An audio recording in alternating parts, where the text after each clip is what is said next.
today is a very very special day. Dahil mga kakulit, kaya napaka-special ng araw na ito para sa amin. Ay ngayong araw na ito ay magkakaroon kami ng sarili naming swimming pool.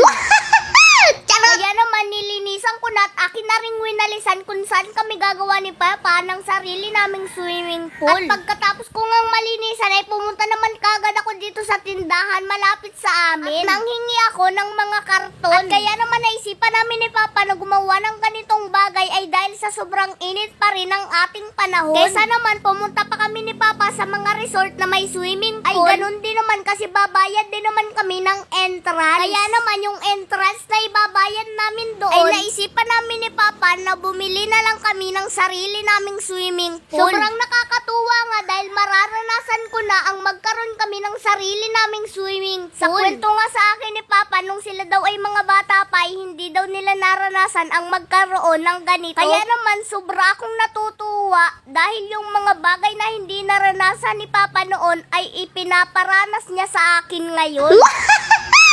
So ngayon nga pala mga kakulit ay hindi naman kalakihan itong binili namin ni Papa na swimming pool. At in-order nga lang pala namin ito sa TikTok. Dahil ganito nga lang kalaki ang kaya ng aming budget, kaya naman ganito lang din kalaki ang aming in-order. Meron nga tayong kasabihan na kung hindi kaya ay huwag pilitin at kung anong nandyan ay siyang pagtiyagaan. Yan yung mga kasabihan na lagi kong naririnig kay Papa. Alam nyo naman mga kakulit, ang aking Papa siguro ay sinaunang tao pa. Dahil sa napakarami niyang kasabihan sa buhay.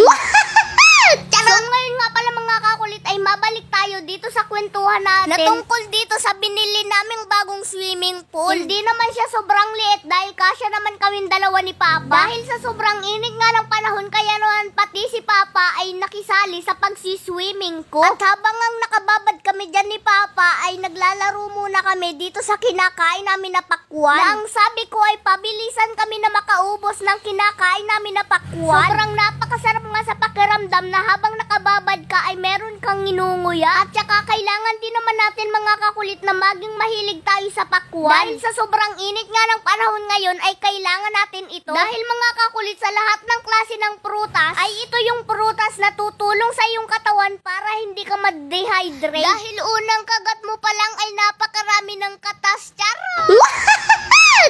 Kaya naman mga kakulit sa panahon ngayon ay kailangan nating mag-ingat. Lalo na sa tindi ng init ng ating panahon. Kaya naman kung hindi naman importante yung ating lakad ay wag na tayo lumabas dahil sa sobrang init. So paano ba yan mga kakulit? Hanggang dito na lang ulit ako. See you next vlog. I love you all. Charot!